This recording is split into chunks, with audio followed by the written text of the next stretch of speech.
I'm Aziz Gökdemir, and I approve this video. This message was paid for by the sons of Aziz Gökdemir.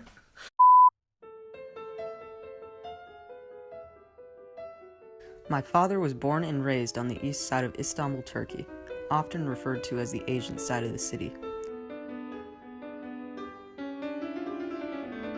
During his childhood, particularly in between 1971 and 1975, the country went through a tumultuous time of political violence. From a young age, he was made aware of the societal conflicts and their effects on people, families, and relationships. My father's dad was often involved in political movements and lost his job and a cousin because of it. The political situation of his childhood solidified my father's progressive and humanitarian stance he has today, and his first-hand experiences with the consequences of human nature have shaped his identity in many ways. Although he did not state this in the interview, from experience I've learned that my dad has a natural mistrust of authority, and unlike many does not assume they are prone to do the right thing.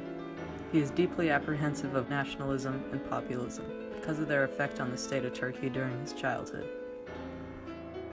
My father is a member of a small and tight-knit family, so naturally he was strongly affected by internal conflict between his father and his aunt when he was a kid. Growing up, my father and his aunt seldom got along, and any family gathering that forced the two to interact ended in a massive argument.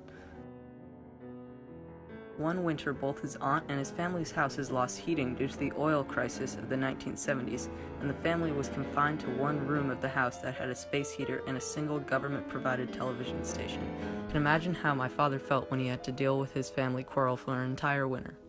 In terms of personal interests, my father took after his father. He loves the arts, music, and places a huge amount of importance on movies. Family movies on Friday nights are something we enjoy as much as possible, thanks to my dad. Just like my father, my identity has been shaped by the presence and stories of my family. One example in particular that I can think of in my life that points to this is the story behind how I got my name.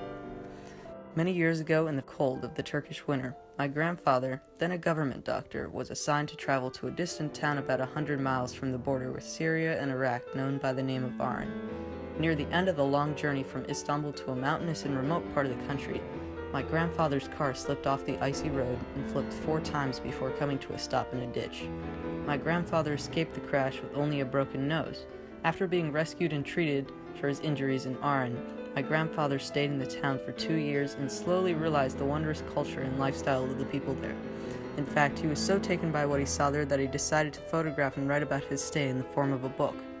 Many decades later, in 2002, my parents named me after this little town my grandfather holds so dear to his heart as a gift for him.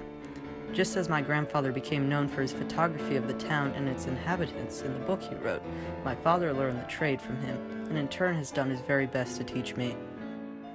It's always inevitable that we will absorb and internalize our past experiences and upbringing because it uniquely shapes our identity. This is certainly the case for my father.